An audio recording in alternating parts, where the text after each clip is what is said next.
តើផ្ទះនេះភូមិនេះគួរដាក់ភូមិអីខ្ញុំសំណូមពរចេះយើងមិនមែនធ្វើភូមិនេះហើយយើងបោះបង់ចោលការទាមទារដីរបស់យើងនេះ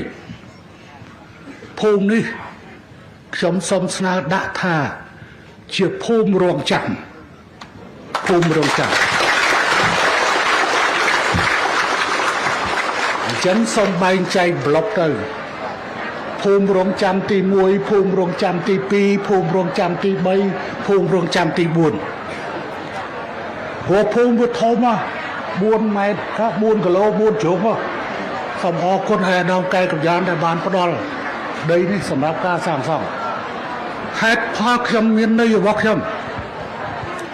មិនមែនបងប្អូនមករស់នៅនេះទីនេះហើយយើងមិនទាមទារដីរបស់យើងត្រឡប់មកវិញទេដីរបស់យើងគឺយើងត្រូវទាមទារត្រឡប់មកវិញ Mobile App ក្រសួងព័ត៌មានប្លែកលឿនទុកចិត្តបាននៅពេលណាទីណាក៏បាន